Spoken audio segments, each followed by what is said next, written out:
The rain tapped gently against the window that morning, but inside my chest there was nothing gentle at all. My eyes opened to a strange coolness on the pillow. My hand reached instinctively for my hair, the same thick crown I had protected and polished my whole life, and met nothing, only the bare, raw surface of scalp. My heart slammed in my chest. I sat up quickly, strands of hair clinging to the sheets like fallen feathers. I stumbled into the bathroom, my breath shallow. There, on the counter, lay a disposable razor, its blades speckled with the dark sheen of my hair. My stomach lurched as the bitter taste of last night's tea rose in my throat. My daughter-in-law, Emily, had insisted I drink it to calm my nerves. I clutched the sink for balance, the world tilting around me. And then I saw it. Propped against the mirror was a folded note, its words scrawled in sharp ink. "Now you look the age you deserve, you pathetic old hag."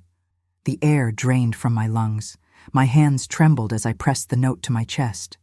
On this day, the day of my son's wedding, the day I had prepared to give him $85 million, I stood stripped, mocked, reduced to nothing.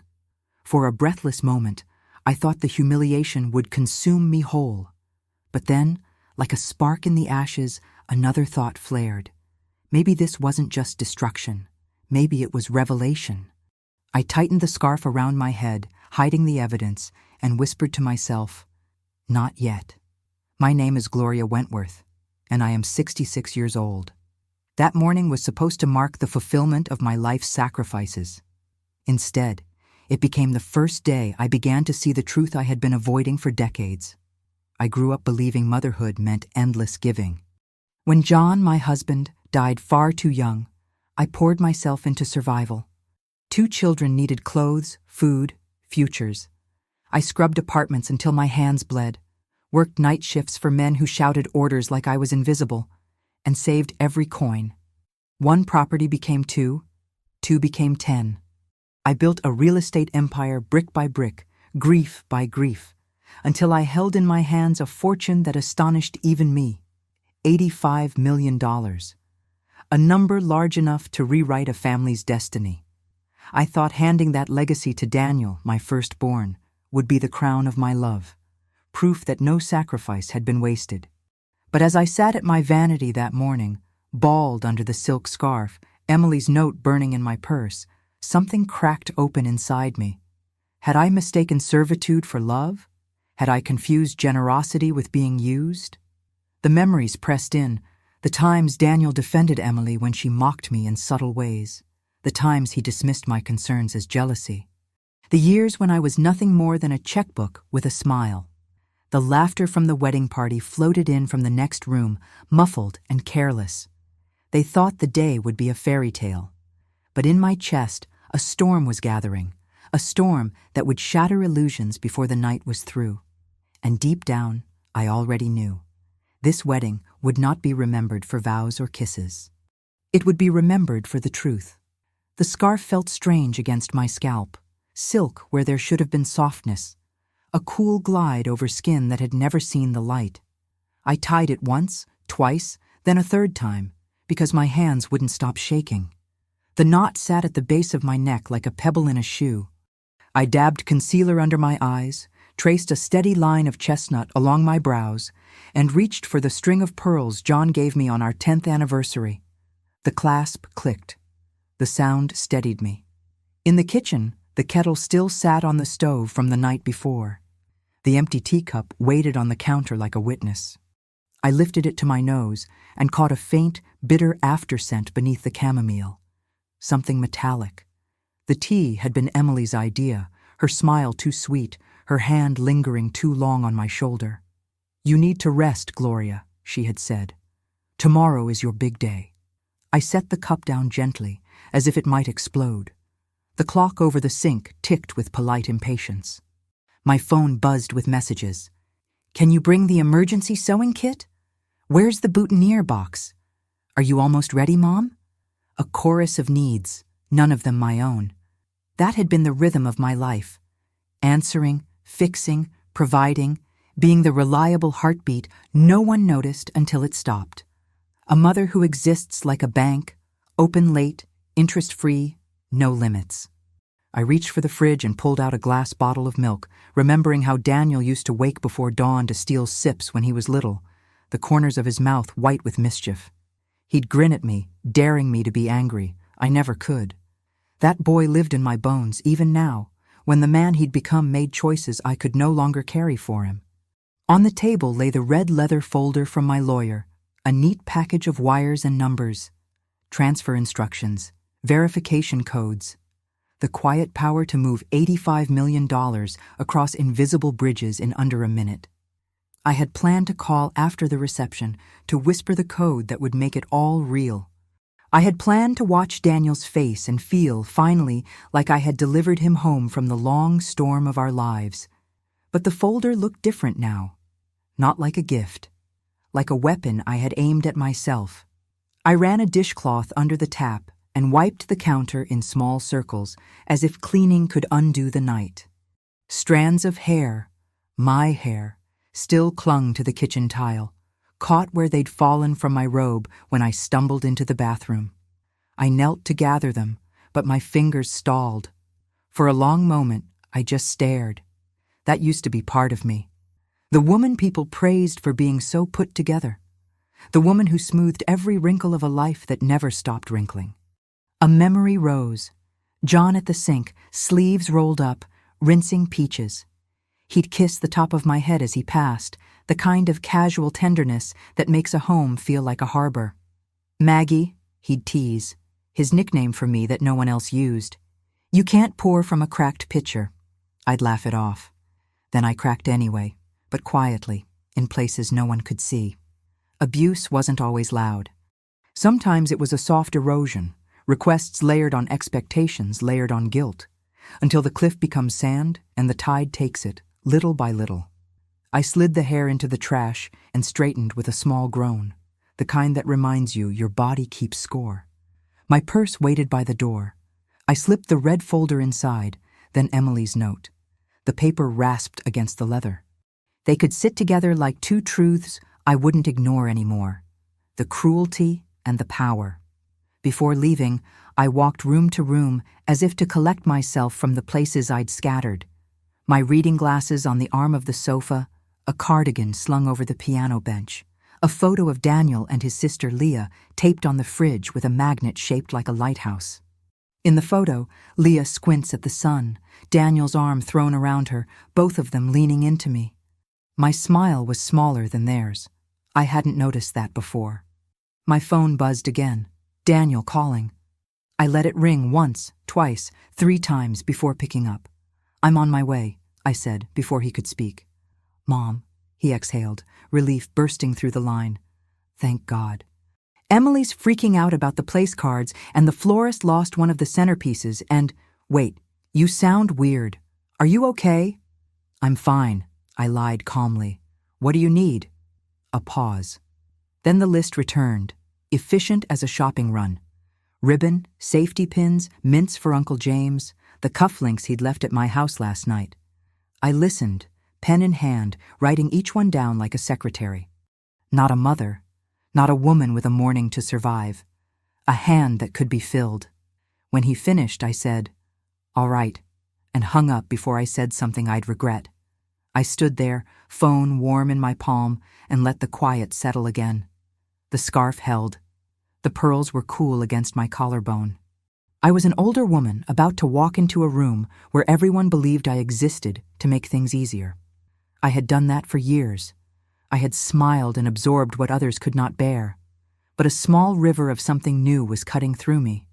Not rage exactly, not yet, more like a boundary forming where there had only been shoreline. I slipped into my navy suit, the one with the clean lines and the barely there pinstripes that made people assume I was unshakable. I chose low heels for the long day, ran a fingertip along the edge of my brow, and drew in a long breath. Outside, the weather had softened. The rain turned the street into a mirror. As I locked the door, I glanced back into the dim of my hallway, the place where Daniel took his first steps, where Leah learned to tie her laces, where John and I had slow danced on anniversaries far from restaurants we couldn't afford. The air tasted like old wood and coffee. On the porch, a small parcel waited, left by a courier. For a heartbeat, my body braced. For what, I didn't know. I opened it with trembling fingers. Inside sat a tiny, expensive bottle of hair serum I'd once mentioned admiring. No note, no sender. The irony pressed against my ribs until I nearly laughed. I left it on the step and walked to the car. The driver opened the door. "Good morning, Ms. Wentworth," he said softly, eyes flicking to my scarf, then away with courteous restraint. "Good morning," I replied, settling into the leather. My purse lay on my lap like a living thing. The red folder shifted, the note crackled. As we pulled away, my phone lit up with a text from my lawyer. "Ready when you are." 2 tiny checkboxes beneath it. Proceed or hold. I hovered my thumb over both options, heart stuttering. I didn't choose. Not yet. Because a decision that big deserved the whole truth. And I had a gut-deep feeling the truth was waiting for me at the church, hidden in whispers and smiles that didn't reach the eyes. The car turned toward the steeple cutting the gray sky. I sat taller, the knot of the scarf resting like a promise at the back of my neck. Whatever I found there, I would not be the mother bank anymore. I would not be the old woman people thought they could quietly discard. I would walk into that building with my head uncovered in spirit, even if the silk stayed in place. The ride to the church felt endless, though the city slipped past the windows in a blur of wet asphalt and hurried umbrellas. I sat back against the leather seat, clutching my purse, each bump in the road rattling not just the car, but the storm inside me. My driver hummed softly with the radio, oblivious to the battlefield I was preparing to walk into. When we pulled up to the stone steps, the church bells rang, sharp and bright against the gray sky. Guests streamed inside, their chatter carrying the easy joy of celebration. I stepped out slowly, heels tapping against slick pavement. For a moment, I hesitated under the weight of their glances. Did they notice? Could they see the scarf for what it was? A cover? A wound? A humiliation? I forced my back straight and walked forward, my pearls cold against my collarbone. Every step reminded me of the choices I'd made that brought me here, not just to Daniel's wedding, but to this very moment where I had to decide if my life's work, $85 million, would be handed over to a son who had never asked how much it cost me to build. Inside, the air smelled of lilies and polished wood. The pews gleamed with polish, sunlight bending through stained glass. The music softened as ushers guided guests to their seats. Everywhere I looked, faces turned toward me with practiced smiles. Some nodded respectfully, others whispered behind manicured hands. To them, I was the proud mother of the groom, a woman about to bestow blessings on a happy couple. If only they knew. I found my place near the front. From where I sat, I could see Daniel already standing at the altar, tall in his suit, radiating the kind of confidence that drew people in like moths to flame. He smiled as he greeted old friends, as if nothing in the world could touch him. My chest ached at the sight. He was still my boy. The same boy who once stood on my shoes in our tiny kitchen, begging me to twirl him in circles until he fell down dizzy with laughter. The same boy I once held through fevers, nightmares, scraped knees. But love does not erase truth. And the truth was that Daniel had grown into a man who looked at me not as a mother, but as a guarantee, a bank account wrapped in aging skin. The organ swelled, drawing everyone's attention to the back as Emily appeared, radiant in white. Gasps of admiration rippled through the hall. She walked with grace, her arm looped through her father's, her veil trailing like smoke. Guests craned to see her, tears shining in their eyes. To them, she was beauty, purity, promise. But I had seen her other face. The sharp flick of her eyes when Daniel wasn't looking. The cold calculation beneath her smile. The hand that had written those words now etched into my chest. "Now you look the age you deserve, you pathetic old hag." The music rose higher, and everyone stood. I stayed seated for a second longer, the weight of the note in my purse pressing like a heartbeat. Then I stood too, not for Emily, not even for Daniel, but for myself. Because somewhere deep inside, I knew this wedding wasn't just about their vows. It was about mine. Whether I would keep the silent vow I'd lived by for years, or whether I would finally break it and speak. The ceremony unfolded in a haze of polished words and orchestrated smiles. The priest spoke of love, of devotion, of building a foundation strong enough to weather storms. I wanted to believe it, to let the rhythm of the vows soothe me, but the words slid off me like water on glass. My gaze fixed on Daniel, his jawline proud, his eyes glowing as he looked at Emily.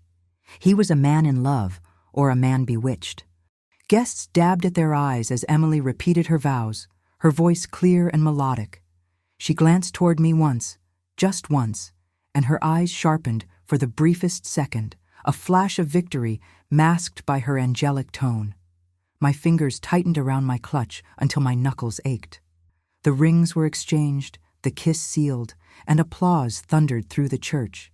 I clapped softly, the pearls around my neck rattling faintly with the motion.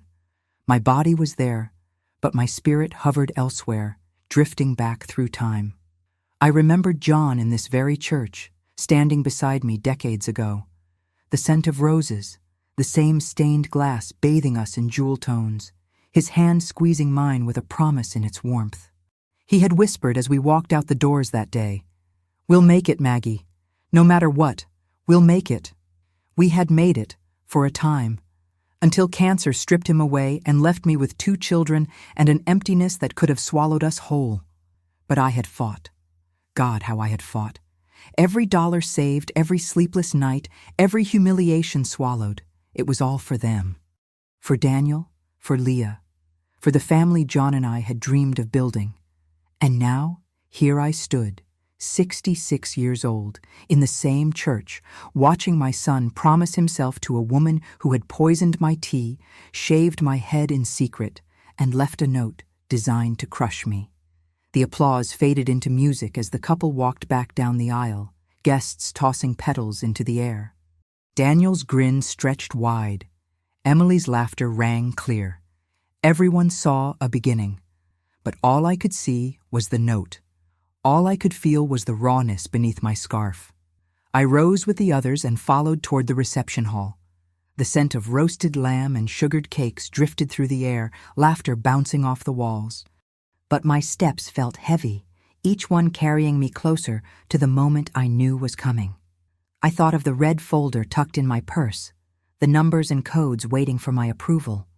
I had intended it to be a blessing, a legacy that spoke louder than any words. But now it weighed on me like a loaded gun. As I entered the glittering hall, chandeliers sparkling overhead, I realized something with startling clarity. The ceremony had been for them. The reception would be for me. The reception hall shimmered with golden light, crystal glasses catching the glow of chandeliers like scattered stars. Guests spilled into the room with laughter, plates clattering, champagne bubbling.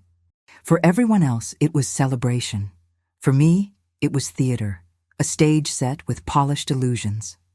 I took my place at the head table, my scarf secure, my pearls cool against my throat.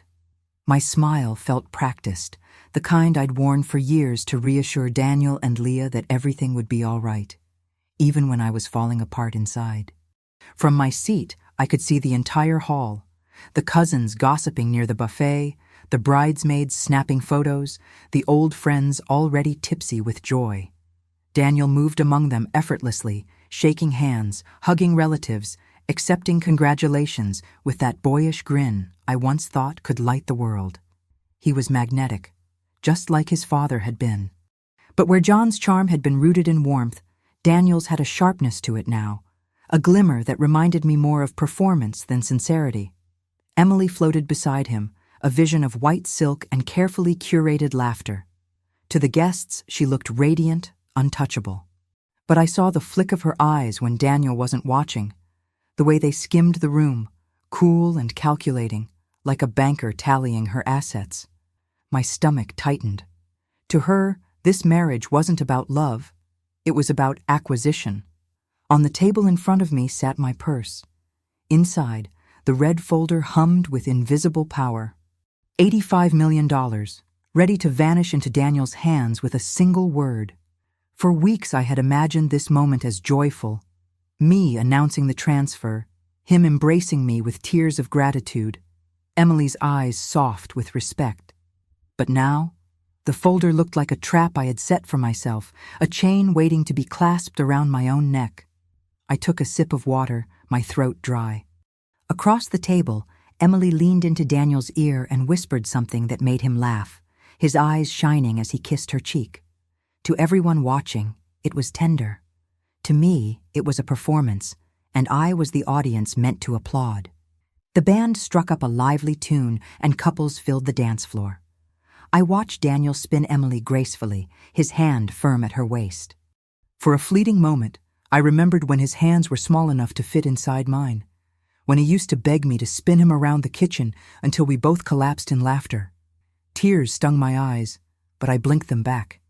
That boy was gone. This man belonged to someone else now. I touched the scarf at the back of my neck, the knot sitting like a reminder. Beneath it was the wound they had inflicted together, or at least with Daniel's silent consent. Did he know what Emily had done to me that morning, or did he simply not care? The applause for the dancers swelled, and the MC tapped the microphone, preparing for the next round of toasts. The room buzzed with expectation, but inside me, a quiet boundary was hardening. For the first time, I asked myself, if love means giving until nothing is left of you, is it love at all? The music softened as servers carried platters of roasted lamb, scalloped potatoes, and tiny sugared cakes to each table. Guests leaned in, clinking glasses, their laughter weaving with the silverware.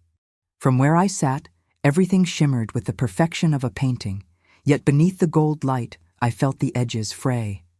I kept my smile in place as relatives approached, offering congratulations and praise. "You must be so proud, Gloria," they said, squeezing my hands, their eyes shining with admiration. Proud. The word pressed against me like a weight. I nodded, thanked them, let the word roll off my lips, though inside, my heart ached with doubt. Proud of what? Proud of whom? I glanced toward Daniel. He stood tall, his hand resting possessively on Emily's back as he guided her through the crowd. His face glowed with devotion, blind and unshaken, as if she were the center of gravity itself. He didn't see the flash of impatience when she turned her face away, didn't notice the quick roll of her eyes when a bridesmaid made a clumsy joke. I did. I always did. Daniel had never been good at seeing the shadows. He believed in people too easily. Or maybe he chose to believe because it was easier than facing disappointment. Years ago, when he was barely out of college, he'd fallen into the same trap. A girl who smiled sweetly when he listened, but mocked him when his back was turned. That relationship ended in heartbreak and debt. I thought he had learned. But watching him now, I realized Daniel hadn't changed. He just found someone sharper, someone who knew exactly how to play his blind spots. My fingers grazed the edge of my purse where the red folder rested. The papers inside weren't just numbers. They were years of my life condensed into lines of ink. Decades of exhaustion, sacrifice, humiliation turned into something tangible. I had been ready to hand it all to Daniel without hesitation. Tonight was supposed to be my final act of love. But love had become tangled with obligation, and obligation had hollowed me out. Emily caught my gaze across the room. For a fraction of a second, her smile slipped. Her eyes narrowed, sharp as a blade, before she returned to her mask of radiance. It was quick, so quick that no one else would have noticed. But I did. I pressed my hand to the scarf tied tightly over my scalp. Beneath it, the skin tingled, as though remembering the violation of the night before. That act hadn't been random. It was deliberate, a warning, a declaration of control. And Daniel, my son, the boy I had protected from every storm, was too blind or too unwilling to see it. The MC raised his voice, inviting the next toast. Glasses lifted, the room buzzing with cheer. I lifted mine too, though my wine remained untouched. My lips formed the shape of a smile, but inside I was already drifting away from the table, from the laughter, from the polished illusion. And in that drifting, something steadier emerged. Not rage, not yet, but a boundary forming, a voice long buried, whispering, "This is not love. This is erasure." The night deepened, the chandeliers glowing softer as music shifted to slow jazz. Couples swayed on the dance floor, their movements tender and practiced. From my seat, I watched Daniel guide Emily with ease, his eyes locked on her as if she were the only person in the room. He looked so happy, so certain. My heart twisted. I wanted to share in his joy, to believe his happiness was genuine. But I had lived too long, seen too much, to mistake illusion for truth. Emily's smile never faltered, but her eyes betrayed her. They flicked toward me between steps, sharp, assessing, almost daring me to react. Each glance reminded me of the note still hidden in my purse. That venom wasn't an accident.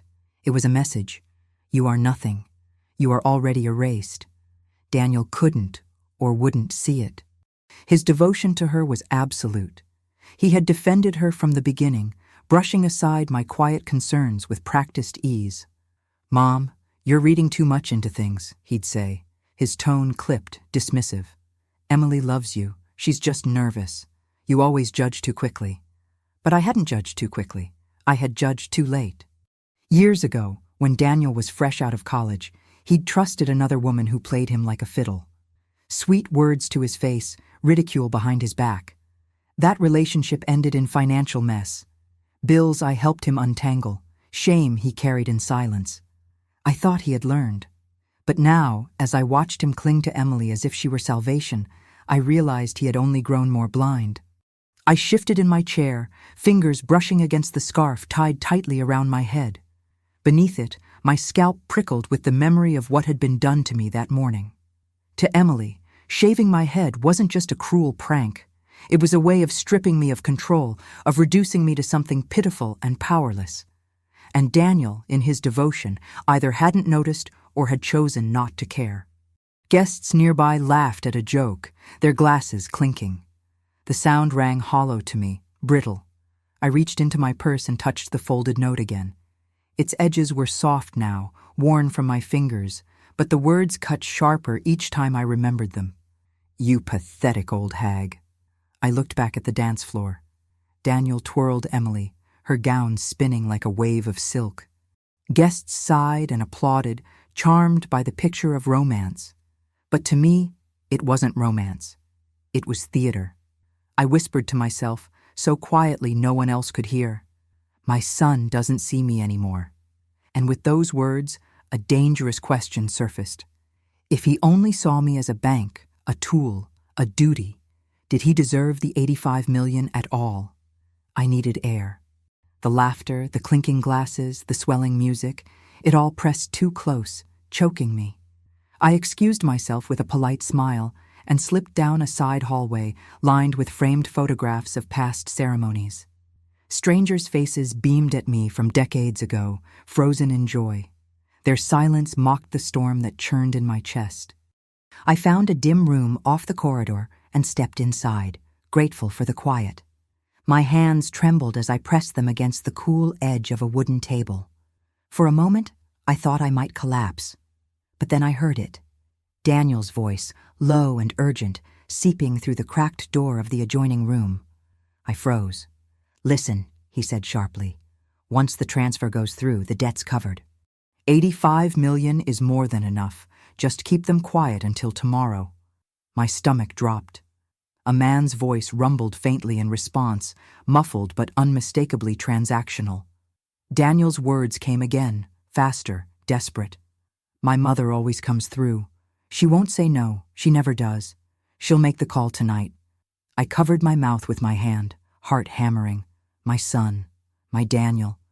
Not just careless, not just naive, lying, gambling, drowning in debts he planned to erase with my blood-earned fortune. To him, I wasn't a mother. I was a vault with a pulse.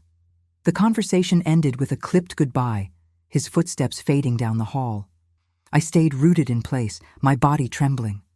Every memory of Daniel as a boy collided with the truth of the man I'd just overheard. I wanted to rush out, to grab him by the shoulders, to demand answers. But something deeper held me still. A voice inside whispered, "Not yet. Don't stop here. There's more to see, more to hear." I gripped the edge of the table, forcing myself to breathe. The note in my purse felt heavier than ever, its cruelty now braided with Daniel's betrayal. And I realized, with icy clarity, that the humiliation of the morning had only been the beginning. The true devastation was still unfolding. I lingered in that hallway, my back pressed against the cool plaster wall, Daniel's words echoing through me like a poison. "She won't say no. She never does." My chest felt tight, as if all the years of sacrifice had been reduced to that one sentence. Not love, not respect, just expectation. I forced myself to move, each step heavy, as though the building itself conspired to keep me in place. The laughter from the reception drifted faintly, but another sound caught my ear, higher, sharper, women's voices.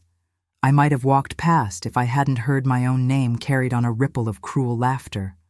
I froze again, listening. Emily's voice, light and cruel. "She won't last long anyway. Once the money's ours, I'll finally put her where she belongs." A bridesmaid's voice amused. "Where's that?" "The community center," Emily replied, her tone dripping with disdain. "Cheapest one in the county. Let her spend her final years staring at linoleum floors, out of sight, out of mind." Laughter followed, sharp and merciless. My throat closed. I pressed a hand against the wall, needing its solidity to keep from collapsing. Emily wasn't finished. "She thinks she's some queen of sacrifice, but she's just a walking wallet. Daniel doesn't see it, but I do. Once the transfer clears, I'll divorce him too." Imagine the freedom, money, no baggage, no old hag hovering over me. The voices faded as the women drifted back toward the hall, their laughter leaving a jagged silence behind. I remained where I stood, trembling. My son's betrayal had gutted me, but Emily's cruelty finished the cut. Together, they had rewritten me from mother to burden, from woman to obstacle. My purse weighed heavy at my side, the folded note inside whispering the truth I could no longer deny. My humiliation had been deliberate, planned, executed. For a long moment, tears blurred my vision. But beneath the ache, another feeling rose, hot, sharp, unrelenting. They thought I was powerless. They thought baldness, betrayal, and cruelty could erase me. But they had mistaken humiliation for defeat. What they had ignited instead was fire. I returned to the reception, though every step felt as though I were walking through water. The music swirled around me, violins weaving through chatter and clinking glasses, but the sounds were distorted, hollow, like echoes in a cavern. Guests smiled as I passed, oblivious, their faces glowing with the warmth of celebration. No one could see the storm raging inside me. I slipped back into my seat at the head table, folding my hands in my lap. My purse rested against my thigh, heavy with its contents. The red folder of transfer papers, the note with Emily's venom, and now the weight of 2 betrayals. My son's voice, desperate and shameless, still rang in my ears. Emily's laughter, sharp and cruel, clung to me like smoke. Across the hall, Daniel laughed easily with a group of cousins, his arm slung around Emily's shoulders. She leaned into him, her smile perfectly rehearsed.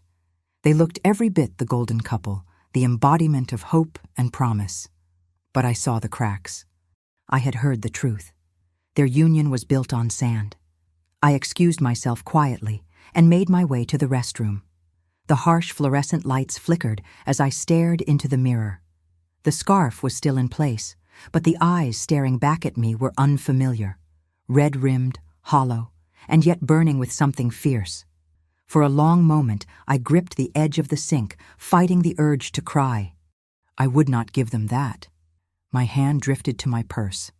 I pulled out my phone, thumb hovering over my lawyer's number. One call, one word, and the transfer would be gone, canceled before it ever reached their hands. The power was mine. And yet, my finger hesitated. Because canceling silently wasn't enough. Canceling would protect me, yes, but it would not reveal the truth. It would let Daniel keep his mask, let Emily keep her smile.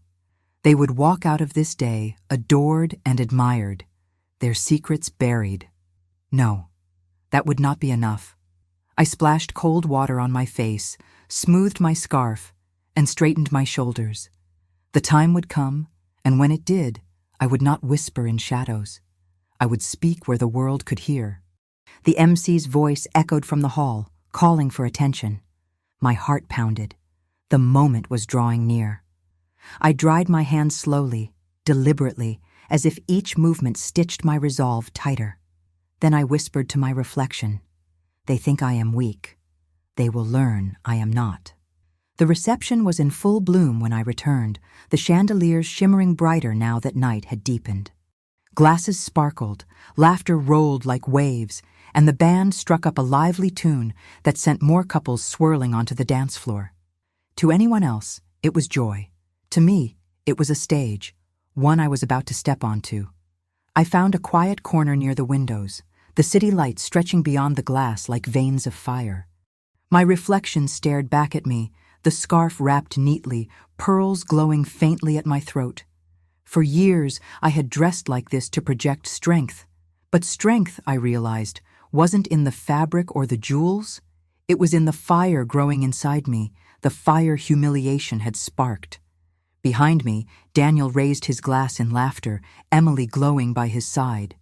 She wore victory like perfume, every glance toward me a reminder that she believed she had already won. I pressed my palm against the window, the cool glass steadying me. John's voice rose in memory, faint but steady. "Promise me, Maggie. Promise me you'll never let them strip your dignity, no matter what." I had thought I was keeping that promise through sacrifice, through endless giving. But giving without boundaries was not dignity, it was erasure. Tonight, I understood that for the first time. My phone buzzed with a new message from my lawyer. "Confirm transfer after toast?" The words glowed like a dare. I didn't reply. I slipped the phone back into my purse and returned to my seat, my resolve solidifying with every breath. The MC tapped the microphone. "Ladies and gentlemen," he boomed, "it is now time to hear from the mother of the groom, Mrs. Gloria Wentworth." A ripple of applause spread through the hall. All eyes turned toward me. Daniel smiled proudly, expecting the moment of triumph. Emily clapped daintily, her eyes gleaming with anticipation. The room held its breath. I rose slowly, my knees trembling but my back straight. I walked toward the stage, each step deliberate, pearls brushing softly against my collarbone. The microphone gleamed under the chandeliers, waiting. When I reached the podium, I let the silence stretch.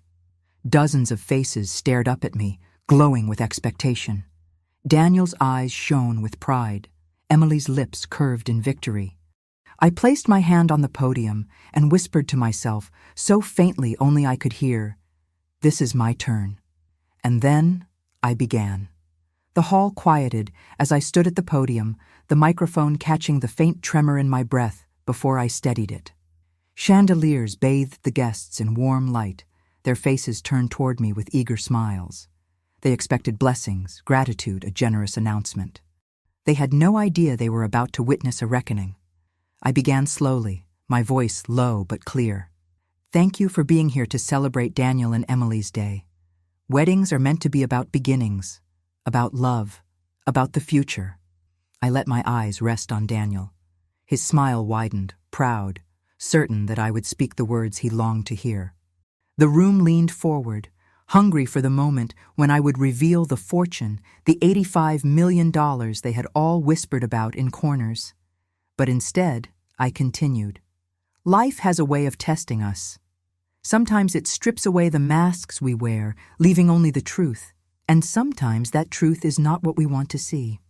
A ripple of unease spread through the guests. Emily's smile faltered for the first time. Daniel frowned, tilting his head slightly, confusion flickering in his eyes. I reached up with deliberate slowness and untied the knot of my scarf. Gasps burst through the hall as the silk slid free, revealing my bald scalp under the glittering lights. The silence that followed was electric, the kind that burns. "This morning," I said evenly, "I woke to find myself humiliated. My hair, gone, shaved while I slept, and beside the mirror, a note waiting for me. A note that said, "Now you look the age you deserve, you pathetic old hag." Murmurs rippled like a storm through the hall. Some guests turned toward Emily in disbelief. Others covered their mouths in shock. Daniel's face went pale. "Mom, what are you saying?" His voice was strangled, desperate. I raised a hand, silencing him. "I am saying the truth. For years, I gave everything I had to this family. I sacrificed, I endured. I built a fortune from nothing so that my children would never know hunger, never know despair. I thought giving was love. But giving without respect is not love. It is erasure." I looked out over the sea of faces, then back at Daniel and Emily. And tonight, the masks have fallen. The silence in the hall was suffocating, broken only by the nervous clink of a glass tipping somewhere in the back. My scarf dangled loosely in my hand, the silk catching the light like a banner of war. I stood taller, the weight of years pressing against me, yet my voice grew stronger with every word. Daniel took a step toward me, panic etched across his face. "Mom, please don't do this here. We can talk later." "Later?" I cut in, my tone sharp enough to slice through the tension. Later is what I told myself every time I ignored the little cruelties. Every time I swallowed silence instead of truth. But later never came, Daniel, until now. Gasps rippled. Emily shifted in her chair, her fingers gripping her champagne glass so tightly I thought it might shatter. I steadied my gaze on the crowd. This morning I was humiliated. But humiliation has a way of stripping away illusions. And once stripped, I began to see what was always there. Whispers rolled like waves across the room. Some leaned forward, others avoided my eyes, but all were listening. I drew a deep breath. I was prepared to give my son $85 million today. My life's work, the sum of every sacrifice I ever made. But life revealed truths that cannot be buried beneath champagne and roses. Daniel's face crumpled. "Mom, please," he whispered, his voice breaking. "Don't ruin this." I turned to him, my heart aching, but my voice unshaken. "You ruined this when you decided I was nothing more than a bank. When you told men on the phone that I always say yes. When you gambled away your dignity and planned to pay for your mistakes with my blood-earned fortune." A collective gasp filled the air, sharp and merciless. Daniel froze, eyes wide, color draining from his face. Emily slammed her glass onto the table, wine spilling crimson across white linen. "She's lying," she shouted, her mask slipping, her sweetness gone. "This is senile nonsense." But her voice wavered, her fury too raw, too revealing. I leaned closer to the microphone, my words calm but cutting. "If this is senility, then may we all be blessed with such clarity." The hall erupted into whispers and stares, the perfect facade unraveling thread by thread, and I knew the storm had only just begun. The room vibrated with whispers, forks abandoned midair, glasses clutched in trembling hands. Daniel's face was ashen, his mouth opening and closing like a man gasping for breath underwater. Emily, however, sat stiff, her jaw tight, her fury barely contained. The mask she had worn so well all evening had shattered under the light. I let the silence stretch, every heartbeat a drum in my ears. Then I spoke again, my voice steady, deliberate. But Daniel was not the only one who revealed himself today. Not long after his phone call, I heard Emily laughing with her friends, speaking of me not as a mother or even as a human being, but as a burden to be discarded. All eyes swiveled toward Emily. She paled, then flushed crimson. "She said," I continued, my gaze never leaving hers, "that once the money was hers, she would place me in the cheapest community center she could find, out of sight, out of mind. And then she spoke of divorcing my son, once her pockets were full." Gasps tore through the hall, louder than before. Someone muttered, "Unbelievable." Another woman covered her mouth with her hand, shaking her head in disbelief. Emily shot to her feet, her chair screeching against the floor. "She's fabricating this," she snapped. "I would never— Daniel, tell them she's making it up." Daniel's lips trembled, but no sound came. His eyes darted between me and Emily, panic flooding his expression. For the first time, he seemed to see her clearly, and what he saw terrified him. I leaned closer to the microphone, the scarf dangling loosely in my hand. I was humiliated this morning. I was betrayed this evening. And now, before all of you, I am finally free of silence. You came here expecting a blessing. What you are hearing is the truth. The hall was utterly still, save for Emily's ragged breathing and Daniel's quiet collapse into his chair. The storm had broken open, and there was no turning back. The chandeliers flickered across the hall, casting fractured light on faces frozen in disbelief. My hands rested on the podium, steady now, my voice no longer trembling but sharpened to clarity. For decades, I said, letting my eyes sweep across the room, I believed love meant sacrifice without end. I believed silence was strength. I poured myself into giving, into Daniel, into Leah, into holding a family together after John died. I built from nothing, brick by brick, until my work became $85 million. That fortune was supposed to be my gift. My way of saying every sacrifice was worth it. Gasps rippled again as I let the number hang in the air.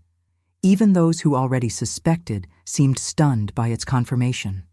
Emily's eyes widened briefly, hunger flashing before she masked it with disdain. Daniel buried his face in his hands, shoulders slumped, unable to look at me. But today, I continued, my voice low, heavy with finality, I see the truth. To Daniel, I am not a mother. I am a solution, a vault, a guarantee. And to Emily, I am not even that. I am disposable, a burden to be hidden away once my usefulness is gone. The hall shifted uncomfortably, whispers rushing like wind through leaves. Some nodded, others stared at their plates, but no one could deny the cracks had been exposed. Emily suddenly shouted, her voice shrill. "She's jealous. That's all this is. She can't stand to see us happy." Her words rang false, brittle in the charged air.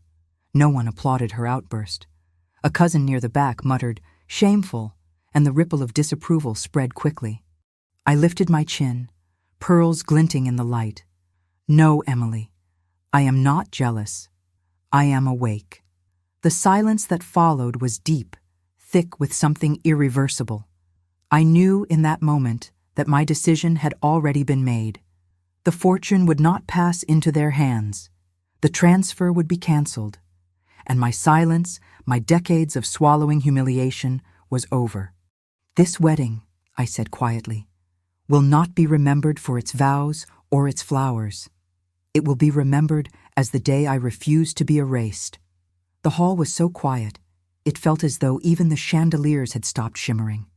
My scarf hung loosely in my hand, my bald scalp bare under the light like a seal of truth. I let my eyes roam the room, faces stunned, some sympathetic, some guilty for having cheered so loudly minutes before. Daniel finally lifted his head, his eyes red.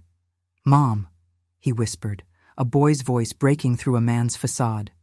"Please, don't do this." I met his gaze. "Daniel," I said softly, "this isn't something I'm doing to you. It's something I'm doing for me." Emily slammed her hands against the table, her voice rising. "You think you're powerful because you humiliated us? You think you can just take it all back?" Her fury rang out, but the crowd no longer sided with her. A ripple of disapproval moved through the guests. Someone near the front whispered, "Ungrateful." Another guest murmured, "How dare she speak to her like that?" I steadied my voice, letting it slice through the tension.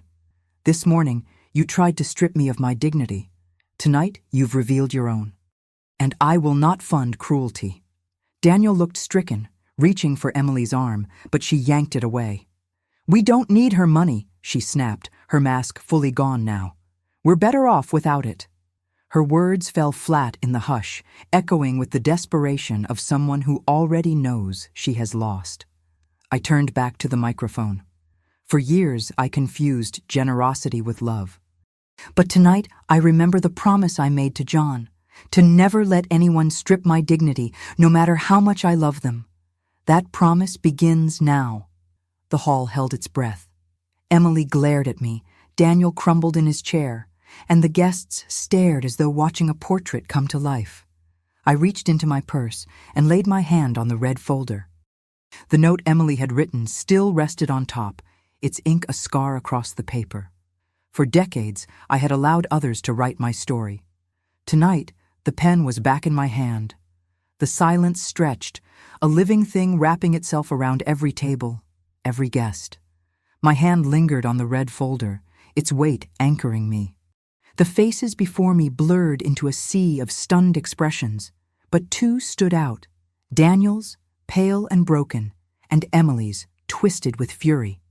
Daniel finally rose from his chair, his voice trembling. "Mom, please don't take this moment away from me. I love her. We can work through this. You don't have to." "You don't understand," I cut in, my words firm, steady. "Love built on lies is not love. It's a prison, and I will not be your jailer." Emily shot to her feet. "Enough!" she shrieked, her voice slicing the air. "She's trying to ruin us because she can't stand not being the center of attention. Don't listen to her." Her outburst cracked the last of the illusion. Guests leaned back, eyes wide, whispers darting through the hall. A cousin near the back shook his head, muttering, "Disgraceful." Daniel reached for her hand, but Emily yanked it away, her face burning red. "You'll see, Daniel. You'll see she's nothing but a bitter old woman who can't let go." I lifted my chin, pearls glinting under the light. If telling the truth makes me bitter, then so be it. I'd rather be bitter with dignity than sweet with lies. Applause broke out. Not thunderous, but firm, scattered around the hall.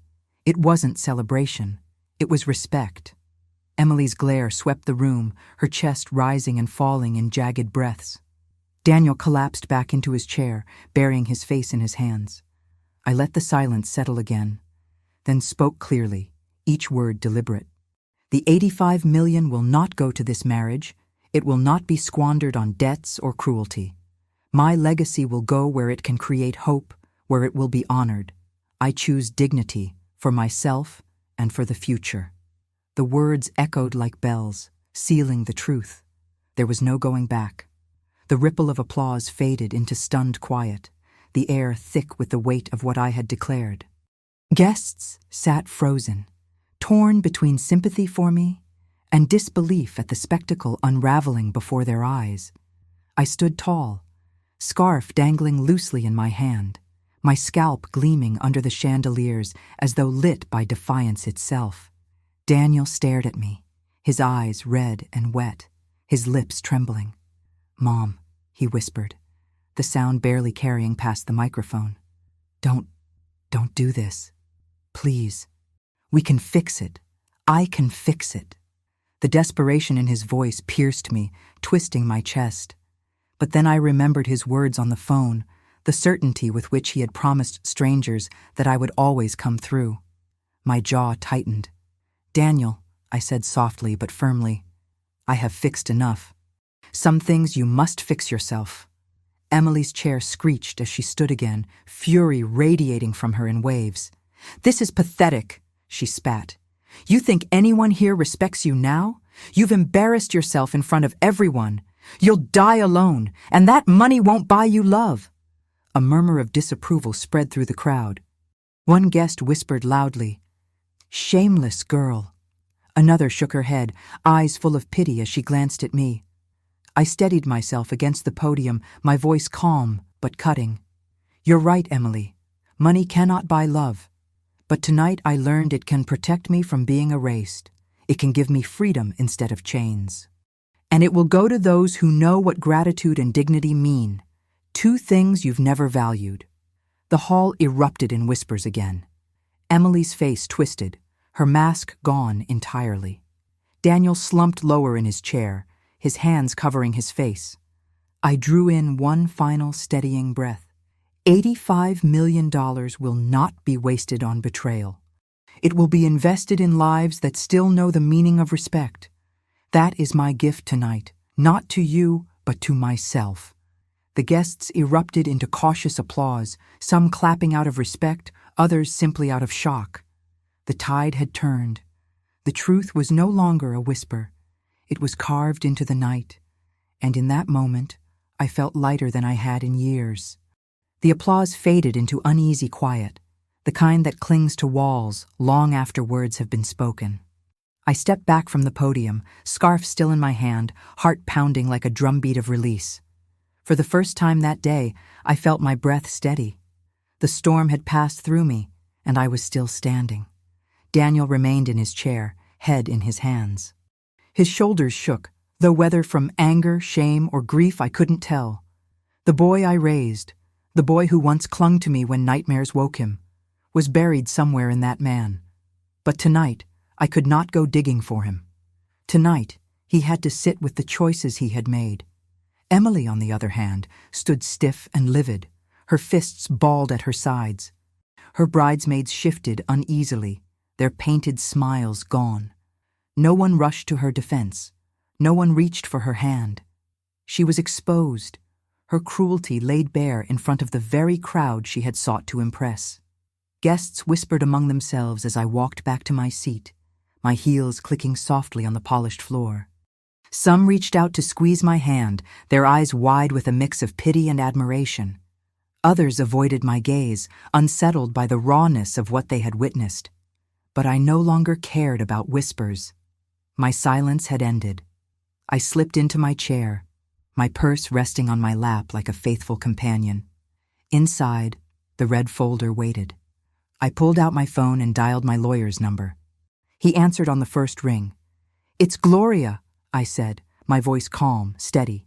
"Cancel the transfer, draft the new papers, the inheritance will go elsewhere." "Yes, ma'am," he replied, without hesitation. I ended the call and exhaled, a long, slow release of decades of weight. Around me, the music tentatively began again, the band filling the uncomfortable void with soft strings. But nothing would ever return to the way it had been. I touched the pearls at my neck, remembering John's hand placing them there years ago. "Never let them strip your dignity, Maggie," he had told me. Tonight, I had kept that promise. I glanced at Daniel one last time. My heart ached, but I turned away. If he ever came back to me, it would have to be as a son who saw me as more than a vault. Until then, I had chosen freedom. The night air met me like a balm when I finally stepped outside. The rain had stopped, leaving the pavement slick and gleaming under the streetlights. Each step of my heels echoed softly, as though the city itself acknowledged the weight I had just cast off. The driver opened the car door, but I hesitated, turning back for a moment. Through the tall windows, I could still see the glow of the chandeliers, the silhouettes of guests moving awkwardly, the fragile remains of a celebration cracked open by truth. Somewhere inside, Daniel sat in shame. Emily seethed in fury, and whispers spread like wildfire. I felt no urge to return. That hall no longer belonged to me, or to the woman I used to be. I slipped into the car, laying the scarf beside me on the seat. My bald scalp reflected faintly in the window. Earlier, it had felt like humiliation. Now, it felt like proof that I had been stripped bare and still found the courage to stand. "Home, Mrs. Wentworth?" the driver asked softly. I shook my head, surprising even myself. "No," I said. "Not home. Not yet. Take me somewhere quiet. Somewhere new." As the car pulled away, the city unfurled before me in streaks of light. I thought of Daniel, the boy who once clung to my legs, the man who now clung to debts and lies. My love for him would never vanish, but love was no longer enough to erase betrayal. If he came back to me one day, it would have to be as a son who saw me as a woman first, not as a wallet. Emily's face flickered in my mind too, twisted with rage, her cruelty laid bare.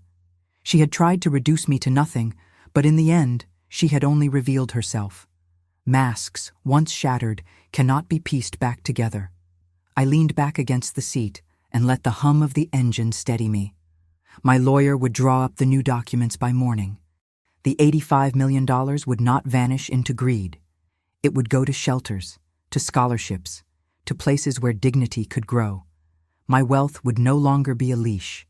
It would be wings. For the first time in years, I imagined tomorrow not as a continuation of sacrifice, but as a beginning. Perhaps I would travel. Perhaps I would paint again, as I had in my youth. Perhaps I would fall in love with the world, with myself, with the freedom I had just reclaimed. The city lights blurred, then sharpened. My reflection in the glass smiled faintly back at me, weary but alive. "I didn't let them strip my dignity, John," I whispered into the night. "I finally didn't." And with that, I felt the quiet dawn of a new life rising inside me. If there is one truth I carried out of that hall, it is this: dignity is not something you inherit, and it is not something others can decide for you. Dignity is claimed. It is protected. It is the line you draw when silence has taken too much. For 66 years, I confused giving with loving. I believed being a mother meant being endless, an open purse, a steady smile, a hand that never stopped reaching. I thought love was sacrifice without limits. But that morning, when I woke bald with a cruel note burning beside my mirror, I understood. Humiliation can be a weapon, but it can also be a mirror. And what I saw in that mirror was not weakness. It was fire. Daniel's betrayal cut me deeply. He was my firstborn, my boy who once twirled with me in our kitchen, now a man who saw me as a guarantee, not a mother. Emily's cruelty was sharper still. Her laughter at the thought of throwing me into a community center, her ambition wrapped in silk and smiles. Together, they forced me to face a truth I had avoided. I had become invisible in my own family. But invisibility ended that night. I chose to speak. I chose to stand.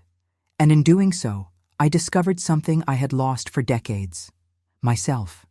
The $85 million I once thought would seal a legacy of love will now serve another purpose. It will not pay debts born of greed, nor fuel cruelty disguised as marriage. Instead, it will breathe life into shelters, scholarships, and causes where respect still lives. My fortune will no longer be chains, it will be wings. To every person listening, you are not a bank. You are not disposable. You are not the weight others pile on your back. You are a soul with fire, with dignity, with the right to draw the line and say, "Enough." I am Gloria Wentworth. I am 66 years old. And though I walked into that wedding stripped bare, I walked out reborn. Now I want to ask you, if this had happened in your city, in your country, how would you react? Have you ever faced betrayal inside your own family? The kind that forces you to choose between silence and self-respect? Share your story in the comments. I will read everyone. Don't forget to subscribe for more life stories like mine. If you wish to support this channel, you can click the Super Thanks button below. And if this story moved you, I invite you to watch the other videos about ungrateful children, family betrayals, and the courage to begin again. See you in the next life story, with love and respect.